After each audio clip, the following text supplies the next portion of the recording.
Hello বন্ধুরা, good morning. কেমন আছো তোমরা সবাই? আশা করি ভালো আছো, সুস্থ আছো। আমিও ভালো আছি।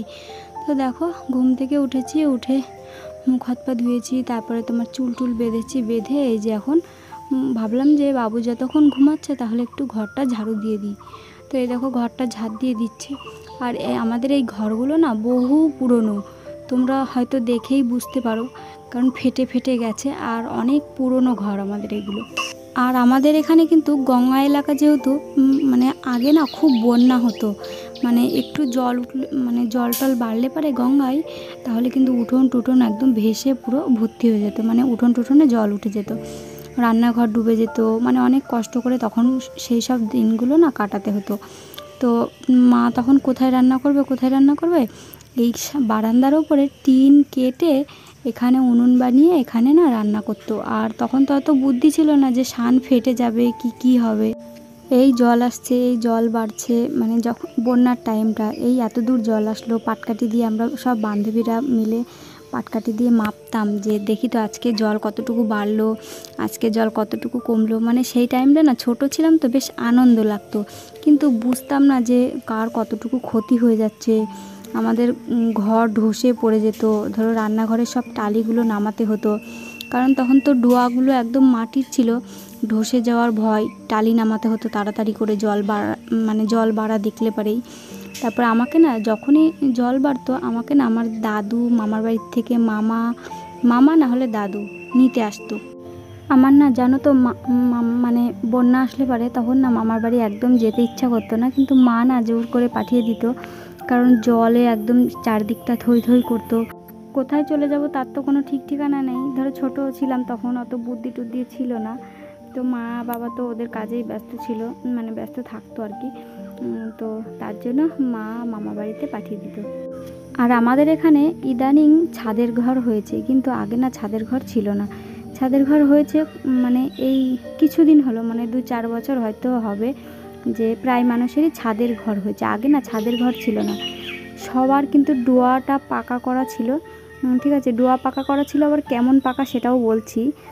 পাকা হচ্ছে তোমার কাদা দিয়ে গাঁথনি হতো, তারপরে প্লাস্টার করে দিত, ওপরে হচ্ছে হয়তো টিন, না হলে যার যার সামর্থ্য থাকতো সে গেঁথে নিত। বেশিরভাগ মানুষেরই ডোয়াটা ওরকমভাবে গাঁথনি করতো, আর ওপরে টিন দেওয়াই থাকতো। তো কেন বলো তো? কারণ হচ্ছে এই যে আমাদের এদিকটা যেহেতু বন্যা এলাকা, প্রত্যেক বছর বন্যা হওয়ার ভয় থাকে। আর বন্যা হলে পরেই যদি নিচটা যদি মাটির ডোয়া হয়, তাহলে কিন্তু ঘর একদম ভেঙে নিয়ে পড়বে, মানে টালি হোক টিন হোক, ঘর একদম ভেঙে চুরে পড়ে। তো তার জন্য ভিতটা সবাই চেষ্টা করে পাকা করার। আমাদের দেখবে রান্নাঘরের ভিতটাও কিন্তু ওরকমভাবে কাদা দিয়ে গাঁথনি করে পাকা করা, ঠিক আছে। তো আগে কিন্তু ওরকম হচ্ছে, মানে নিচটা মাটির ডোয়াই ছিল। যখন বন্যার জল ঢুকতো তখন কিন্তু তাড়াহুড়ো করে না ওই টালিগুলোকে নামাতে হতো। তো তোমাদের তো বন্যা সম্পর্কে অনেক কথাই বলে দিলাম আমাদের বাপের বাড়ির এলাকার। তো এখন অবশ্য অনেক বছর বন্যা কিন্তু হয় না, ঠিক আছে। তো এদিক থেকে বাঁচা গিয়েছে। আমি যখন বাপের বাড়িতে আসি হসপিটাল থেকে, তখন এখানে এসেই দেখেছিলাম কী সুন্দর কচি কচি কয়েকটা ডাঁটা হয়েছিল। তো একদিন তো তুলেছিলাম, তোমরা দেখেছিলে তো। যে কটা ছিল মাকে জিজ্ঞাসা করলাম যে মা ডাঁটা কটা তুলবো, মা বললো তুলে নিয়ে তরকারির ভেতরে দিয়ে দিস। তো এই দেখো মা এখানে সকালবেলায় রান্না করতে বসে পড়েছে। তো এখানে প্রতিদিনই মা সকালবেলায় চেষ্টা করে একটু নিরামিষ টিরামিষ তরকারি বা ভাজা ভুজো, আলু ভাজা হোক পটল ভাজা হোক করার, ঠিক আছে। এই দেখো পটল আলু টালু ডাঁটা টাটা কেটে নিয়েছে, আর এখানে ভুজিয়া করা হবে। আর আমি চলে এসেছি দেখো ওলের ডাঁটা কাটতে। মা বললো যে একটা তাহলে ওলের ডাঁটা কেটে নিয়ে আয় কচি দেখে, তাই আমি চলে এসেছি ওলের ডাঁটা কাটতে। আর আমার না কাটা, মানে এই সব জিনিস খুব ভালো লাগে, সবজি তুলতে, ফল তুলতে, ফুল তুলতে আমি ভীষণ ভালোবাসি। আমার মনে নিজে হাত দিয়ে তুলবো আমার খুব ভালো লাগে। তাই এই যে বাবু ঘুমিয়েছে আর আমি এদিকে এইসব করে বেড়াচ্ছি। আর তোমরা ক্যামেরার ওপারে যারা আমার ভিডিও দেখছো, কিছু কিছু মানুষ আছো কিন্তু এই ব্লগ ভিডিওটা সম্পর্কে বোঝে না, ঠিক আছে। যারা বোঝে তারা বোঝে, যারা বোঝে না তারা বোঝে না। আমি কিন্তু শুধুমাত্র তাদেরকেই কয়েকটা কথা বলতে চাই, যারা বোঝে তাদেরকে বলতে চাই না। তো বন্ধুরা দেখো চলে এসেছি পেছনের দিকটাতে, আর এখান থেকে একটা ওলের ডাঁটা কেটে নিলাম। আমাদের ঘরের পেছনে দেখো কত ওলের ডাঁটা হয়েছে, তো মাত্র একটা কাটলাম। মা বললে একটা কেটে নিয়ে আসতে, ওই পটল আলু টালু দিয়ে সব কিছু দিয়ে একটা কাঁঠালের বীজ দিয়ে তরকারি বানাচ্ছে, তো ওর মধ্যে দেবে। তো চলো কাটা হয়ে গেছে, নিয়ে এখন মার কাছে যাই। দিয়ে আসি। আর বাবু ওদিকে কান্নাকাটি করছে, বুনু ওকে খাওয়াচ্ছে, মনে হয় ঘুমাবে, তার জন্য কান্নাকাটি করছে, অনেকক্ষণ ঘুম থেকে উঠেছে। আর আমাদের পেছনের দিকটা দেখবা একদম পুরো বাঁশবাগান, এই দেখো পুরো বাঁশবাগান পেছনের দিকটা, এই দেখো। তো চলো যাই। আমাকে এই কথাগুলো না অনেকেই বলে, হয়তো পেছন থেকে বলে, না হলে সামনে মুখের ওপরেও বলে দেয়। বিশেষ করে আমার রিলেটিভরাও অনেকেই ভিডিও দেখে, ওরাও কিন্তু মুখের ওপরেই বলে দেয়। এই যে ধরো আমি জামা কাপড় মেলছি বা বাসন মাজছি বা হাঁড়ি কড়াই মাজছি বা এই যে বাড়ি পরে থাকা নাইটি পরে ভিডিও বানাচ্ছি, ওরা মুখের ওপরেই বলে দেয় এইগুলো কি দেখাচ্ছিস, এগুলো কি ভিডিও, এরকম করে, মানে এরকম রহস্য করে আর কি। তো তাদেরকে বলতে চাই, এই ব্লগ ভিডিওর মতন সভ্য ভিডিও আমার মনে হয় কি কোনো জায়গায় নেই। কারণ আমরা যেহেতু আমাদের লাইফস্টাইল ভিডিও বানাই, আমরা সারা দিন যা খাই, যা পড়ি, যা করি সেগুলোই কিন্তু তোমাদের সাথে শেয়ার করি, ঠিক না? আমি খাচ্ছি আলু সেদ্ধ ভাত আর তোমাদের দেখাবো, বলবো মুখে খাসির মাংস খাচ্ছি, সেটা তো হতে পারে না, তাই না? আমি যেমন থাকি, যেমন করি, যেমন খাই, সেটাই তোমাদের সাথে সবসময় তুলে ধরার কিন্তু চেষ্টা করি। আরে আমি যদি আলু সেদ্ধ ভাত খাই, আমাকে কিন্তু কেউ মাংসের তরকারি বা মাছের ঝোল দিতে আসবে না, ঠিক আছে?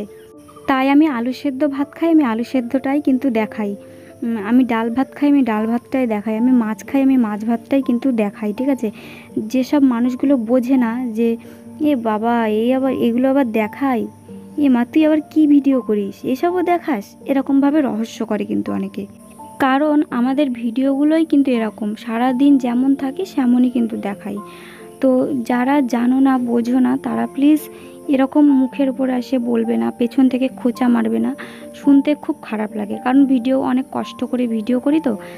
আবার দেখবে কিছু কিছু মানুষের ভিডিও করে একদম বাজে বাজে পোশাক পরে, শাড়ি পরে, ঠিক আছে, কিন্তু শাড়ি ওগুলোকে পরা বলে না, সব দিকটাই কিন্তু খোলা থাকে, তাদের ভিডিও আবার মানে খুব ভালো লাগে। তো আমার মনে হয় এই ব্লগ ভিডিওর মতন সভ্য ভিডিও আমার মনে হয় নেই। কারণ আমরা সংসারের যা কাজকর্ম করি সেগুলোই তোমাদের সাথে তুলে ধরি। তাই ফালতু ফালতু বাজে কমেন্ট বা বাজে কথা পেছন থেকে কেউ বলবে না। অনেকটা খারাপ লাগে, কারণ জান প্রাণ দিয়ে ভিডিওটাকে খুব ভালোবাসি, ইউটিউবটাকে খুব ভালোবাসি। কারণ আজ 2-3 বছর ধরে ধৈর্য ধরে কিন্তু করে আসছি। একবারও আমার মনে হয়নি যে ইউটিউব ছেড়ে চলে যাব।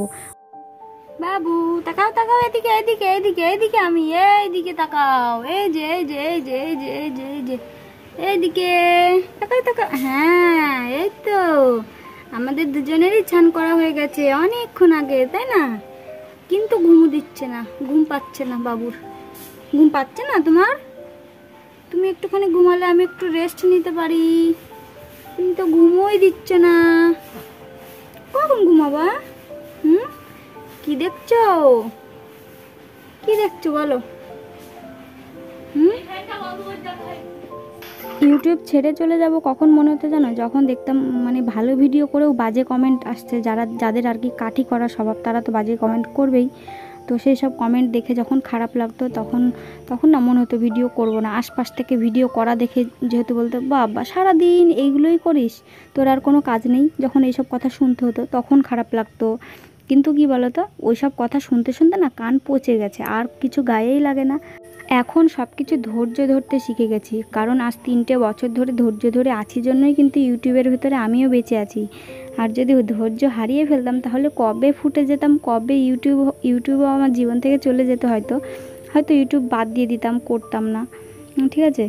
তো প্লিজ যাদের একটু হলেও বোঝাতে পেরেছি যে এ মা কেমন করে থাকে, মাথা আশ্রায় না, বা কি করে, বা কেমন একটা কাপড় পরে আছে, বা সেজে গুজে ভিডিও করছে না, তো তাদেরকে নিশ্চয়ই বোঝাতে পেরেছি এটা আমার লাইফস্টাইল ভিডিও। আমি সারাদিন বেনারসি শাড়ি বা ভালো আলু সেদ্ধ ভাত খেয়ে খাসির মাংসর নাম করব, তো সেটা তো হতে পারে না।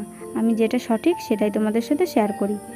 আমি যদি আজ কাঠি করা মানুষগুলোর কথা ভেবে, কথা শুনে যদি আজ ভিডিও করা বন্ধ করে দিতাম, তাহলে যে আমি 2 মাস পর আর 3 মাস পর যে পেমেন্টটা পাই, 2-3 মাস পর পর যে পেমেন্টটা পাই আমি, তো সেটা কিন্তু পেতাম না, আর কেউ কিন্তু আমাকে ওটা দিতে আসতো না। ওই পেমেন্টটা পাই জন্য আমার কিন্তু অনেক উপকার হয়, আর আমার কিন্তু অনেক কাজে লাগে। আর এখন কিন্তু আর আমার একটা বাচ্চা না, এখন আমার 2টো বাচ্চা। তার জন্য আমাকে এগিয়ে যেতে হবে আরও সামনের দিকে। তোমরা কাউকে টেনে নিচে না নামিয়ে তোমরা নিজেরাও চেষ্টা করো, দেখো পারবে। আর বলে না ধৈর্যের ফল ঠিক ভগবান দেয়ই। তো ধৈর্য ধরে যদি একটা কাজ করা হয় তাহলে কিন্তু সেই ফলটা ভগবান দিয়েই থাকে। তো অনেক কথাই তো বলে ফেললাম তোমাদের।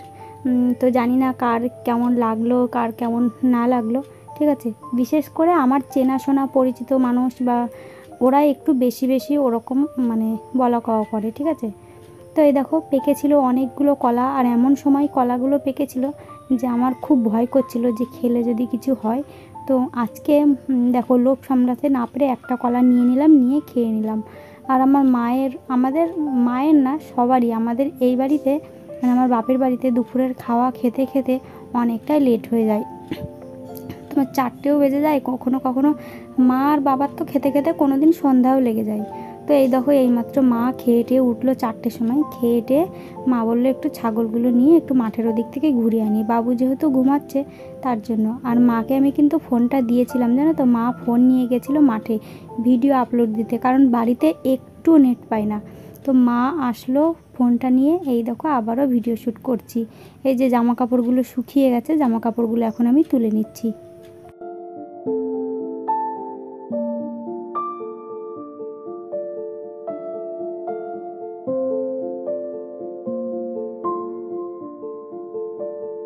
আর 1-2 দিনের ভেতরে আমি আমার বাড়ি চলে যাব, মানে শ্বশুর বাড়ি চলে যাব। তো আমার বাবা কাকারা তো 7 ভাই, তো প্রায় সব জ্যাঠারাই আমার ছেলেকে জামা টামা দিয়েছে। আর একটা জেঠিমা এই যে এই গামলাটা কিনে দিয়েছে, ঠিক আছে, মানে ছেলে স্নান করানোর জন্য এই গামলাটা কিনে দিয়েছে। আর আমার একটা বৌদি ওই যে হাতে যে বাটিটা দেখতে পাচ্ছ ওই বাটিটা কিনে দিয়েছে। ওই বাটি রেখেও কিন্তু বাবুর দুধ জাল দিতে পারবো আমি।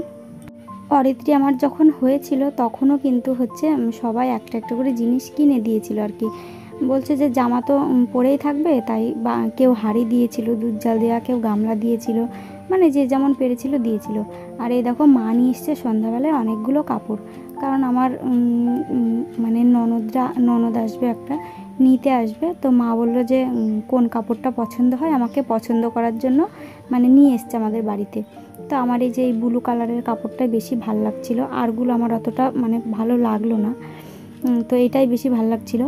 তো এরকম ধরনের কাপড় তোমাদের কার কার ভাল লাগে কমেন্ট করে জানাবে। আর এই কাপড়টা ভাল লাগছে কিনা কমেন্ট করে জানাবে, আমার এটাই বেশি পছন্দ হয়েছে। আর এই সব কাপড়গুলোকে সুতির জামদানি বলি আমরা, ঠিক আছে, সুতির। তো তোমাদের ওখানে এই সুতির জামদানি কাপড়গুলোর কেমন দাম একটু কমেন্ট করে জানাবে তো, ঠিক আছে।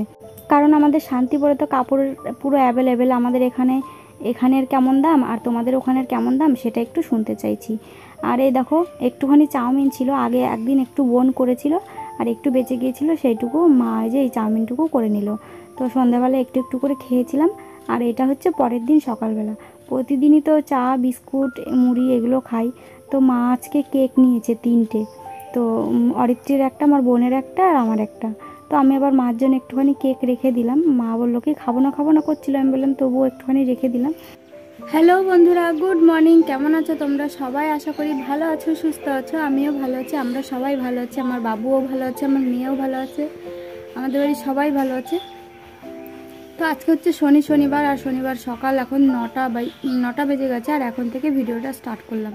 তো তোমরা দেখতেই পেলে প্রতিদিন সকালে চা বিস্কুট খাই। আজকে মা দেখছি যে বিস্কুট আলাই কাকাটার কাছ থেকে কেক নিয়েছে। তো বাবুজি কেক খেলাম, মার জন্য একটুখানি রেখে দিলাম আর একটু খেলাম, আর একটু জল খেয়ে নিলাম। আর বাবুকে মা একটু ওই উঠোনের ওদিকে ঘোরাচ্ছে, কারণ কান্নাকাটি করছে ও এখন মনে হয় ঘুমাবে, বুঝতে পারলে। তো মা বললো তুই খেয়ে নে, আমি ওকে নিয়ে একটুখানি রাখছি। তো আমি এই ফাঁকটাই খেয়ে নিলাম। আর আজকে শনিবার, আজকে তো নিরামিষ রান্না হবে আমাদের বাড়িতে। তো প্রতিদিন ভাবি ভিডিওটা কোথা থেকে কিভাবে শুরু করব। তো আর জানি না আজকে ভিডিওটা কতদূর কি করতে পারবো। বাবু যদি ঘুমায় তাহলেই ভিডিও শ্যুট করতে পারি, আর যদি না ঘুমায়, যদি জেগে থাকে, যদি জ্বালাতন করে, তাহলে আর ভিডিও শ্যুট করা কিন্তু হয় না। কালকে দেখো নেল পালিশ পরেছি, কালকে না 2 দিন হয়ে গেল, 2-3 দিন কালো নেল পালিশ। ভেবেছিলাম লাল পরবো, বোনের কাছে লাল ছিল না। এই দেখো অনেক দিন পর কিন্তু নেল পালিশ হাতে দিয়েছি। আর কালকে রবিবার, কালকে হচ্ছে রথযাত্রা। কালকে আমাকে আমার শ্বশুরবাড়ির থেকে নিতে আসবে, ঠিক আছে। আমার ননদ আসবে, তারপরে নন্দে জামাই আসবে, তো আরও সবাই আসবে। যদি ভিডিও করতে পারি, যদি কেউ করে দেয় অবশ্যই তোমরা দেখতে পাবা, ঠিক আছে? তো চলো ভিডিওটা প্রথম থেকে শেষ অবধি দেখতে থাকো, আর ভিডিওটা ভালো লাগলে অবশ্যই লাইক কমেন্ট শেয়ার সাবস্ক্রাইব করো, ঠিক আছে বাবা? তো চলো এখন আসি। আর মা ন্যাকড়া ট্যাকড়াগুলো সব ধুয়ে দিয়েছে, আমার নাইটি দুটো ধুয়ে দিয়েছে, মানে সাত দিয়ে কেচে দিয়েছে, কালকে যেহেতু চলে যাব তো ওগুলো একটু মেলে দেবো। চলো